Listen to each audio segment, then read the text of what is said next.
अपनी औलाद के बारे में मत सोचो, अपने ख़ानदान के बारे में मत सोचो। समाधान यात्रा में निकले अगर हैं तो आपको पहले समस्याओं का आकलन करना। अरे बीजेपी तो कभी मुसलमानों का भला नहीं चाहती, आ गए हैं ये राजद के साथ, तो अब कह रहे हैं कि अब तो इसी नाम पर वो खुश है कि बीजेपी इनसे अलग हो गई, इसी नाम पर खुश है, इनका काम करने की क्या ज़रूरत है। हमारे अंदर वो शक्ति भी नहीं कि हम गद्दी की लड़ाई लड़ें, हम तो इंसाफ की लड़ाई लड़ते हैं। पैसे के बलबूते पर अखबारों में खबर छपवा लेना, मीडिया को अपना खरीद कर अपना हमजबान बना लेना, ये तो आसान है।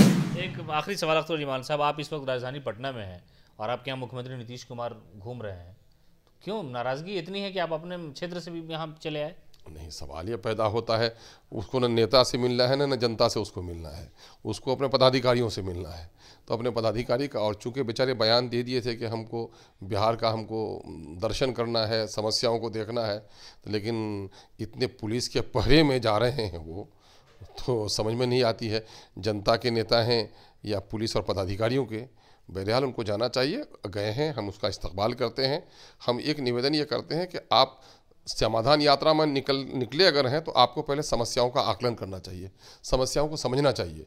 और जिले में तो कुछ क्या किया नहीं किया, मैंने सबसे ज़्यादा समस्या तो आप हाउस से लेकर के सड़क तक अपने इलाके की उठाते हैं ना, मुख्यमंत्री के सामने आप मैंने हाउस में उठाया है, और मैंने माननीय मुख्यमंत्री को परसों लेटर भेजा है उनके ऑफिस में कि मैं अपना लेटर भेज रहा हूँ, आप देख लीजिए। तमाम तर अखबारात के माध्यम से कहा है कि सड़कें टूटी हुई हैं, सैलाब से तबाही है, ये एमयू को सेंटर नहीं मिला, 9 नाल से पुल अटके हुए हैं, एक अच्छा कॉलेज नहीं है, एक अच्छा हॉस्पिटल नहीं है, पलायन सबसे ज़्यादा वहाँ पर हो रहा है, पानी की ख़राबी की वजह से सबसे ज़्यादा लोग बीमार वहाँ हो रहे हैं। दूसरी जगहों के लिए आपने मेडिकल कॉलेज का ऐलान किया, किशन के लिए अब तक मेडिकल कॉलेज का ऐलान नहीं किया।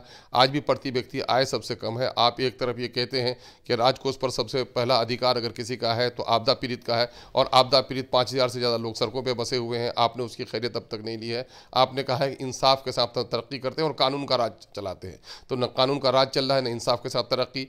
आज से 50 साल पहले जहां लोग थे और भी पीछे हो गए हैं।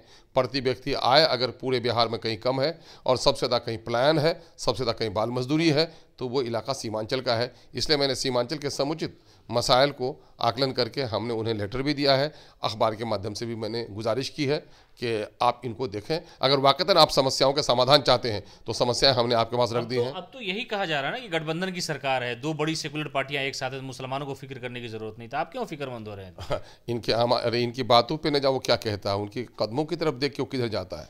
अरे बीजेपी तो कभी मुसलमानों का भला नहीं चाहती, लेकिन नीतीश जी बीजेपी के साथ थे तो 100 करोड़ अक़लियती जो ऋण मिल रहा था उसको जारी रख रहे थे। अब आ गए हैं ये राजद के साथ, तो अब कह रहे हैं कि अब तो इसी नाम पर वो खुश है कि बीजेपी इनसे अलग हो गई, इसी नाम पर खुश है, इनका काम करने की क्या ज़रूरत है। अब उस पैसे को भी डाइवर्ट कर रहे हैं। हम तो यही गुजारिश कर रहे हैं आदरणीय मुख्यमंत्री से और डिप्टी चीफ मिनिस्टर साहब से कि आप लोग अक़लियतों का चैंपियन बने हुए हैं, बने रहिए। हम तो सिर्फ याद दिला रहे हैं, हमारे अंदर वो शक्ति भी नहीं कि हम गद्दी की लड़ाई लड़ें, हम तो इंसाफ की लड़ाई लड़ते हैं। आपसे सिर्फ एक विनती ये करते हैं कि पिछले 15 साल राजद के, 17-18 साल आपके, इन 32-33 सालों में आपने क्या किनको दिया है? यादवों को क्या मिला, पिछड़ों को क्या मिला, आती पिछड़ों को क्या मिला, कोयरी को क्या मिला, कुर्मी को क्या मिला, मुसलमान को क्या मिला? एक रिपोर्ट कार्ड जारी न कर दीजिए। हम तो अक़लियत के नेताओं से भी कहते हैं, जो लोग पीछे पीछे चलते हैं आप उन्हें, तो आप उनके पीछे पीछे चलकर सिर्फ अपने बारे में मत सोचो, अपनी औलाद के बारे में मत सोचो, अपने ख़ानदान के बारे में मत सोचो। जिस कौम की वजह से तुमको इज्जत मिली है, जिन लोगों ने तुम्हें वोट देकर जिताया है, जिसके कोटे पर तुमको वजारत मिल रही है, जिसके कोटे पर तुम चेयरमैन बनते हो, उस कौम का भी ख्याल रखो कि उसको क्या मिला है, उसको क्या मिला, उसका हिसाब लो और लाओ अखबार में, लाओ सबूत में। कितने टीचर बहाल किए माइनॉरिटी के, कितने इंजीनियर्स बहाल किए माइनॉरिटी के, ठेका कितने माइनॉरिटी के लोगों को मिल रहा है, माइनॉरिटी के जितने लोगों को नामजद किया गया है यहाँ पर डिफरेंट किस्म की कमेटीज़ में, उसमें माइनॉरिटी का क्या शेयर है, जो लोग वजीर बने हैं उनके पास कौन कौन से कलमदान गए हैं, कितने सेक्रेटरीज बने हैं, कितने एसडीओ बने हैं, कितने डीएम बने हैं, कितने चपरासी बने हैं, सारे चीज़ लाओ ना। ये सिर्फ ढोल बजाना, पैसे के बलबूते पर अखबारों में खबर छपवा लेना, मीडिया को अपना खरीद कर अपना हमजबान बना लेना, ये तो आसान है, लेकिन जनता के साथ इंसाफ करना ये सबसे अख्तर उल ईमान को लेकर के मीटिंग हुई, मुख्यमंत्री अध्यक्षता कर रहे थे और कहा था कि जाके कहो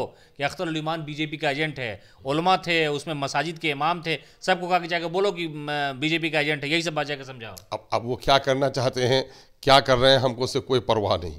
हम तो ये चाहते हैं कि हम इस मुल्क में हम इंसाफ की तलब हैं, सिर्फ मुसलमानों के लिए नहीं, बल्कि हम दलितों के, पिछड़ों के, महरूम तबक़ात की आवाज़ बनने की कोशिश कर रहे हैं। और वो शख्स जो बीजेपी के साथ 22 साल तक जिनके बिस्तर गर्म रहे बीजेपी के साथ, वो हमको बीजेपी का एजेंट कहना चाहे भाई, तो दुनिया देखती है। नीतीश जी क्या है दुश्मनी है आपसे? नहीं, नीतीश जी से हमारी कोई दुश्मनी नहीं है। मीटिंग क्या कर, एक इंडिविजुअल अख्तरुल इमान के खिलाफ मीटिंग कैसे हो सकती है एक अन्य मार्ग अब में? जाहिर है कि अब शायद क्या बात होगी वो जाने, हम तो नहीं। हम तो चाहते हैं कि मुख्यमंत्री का सबके साथ इंसाफ करें। हम तो चाहते हैं कि तारीख में उनका अच्छा नाम रहे। बीजेपी से वो निकल करके आए हैं, जब बीजेपी से निकले तो हम उनके साथ भी गए थे। बीजेपी से छुपा हुआ रिश्ता था तो हम अलग भी हो गए थे। आज फिर एक बार उन्होंने याद और किया है कि हम बीजेपी में नहीं जाएंगे मरते दम तक, तो हम इस वादे पर भी विश्वास करते हैं। उनके उज्जवल भविष्य की हम कामना करते हैं कि देश के प्रधानमंत्री बने।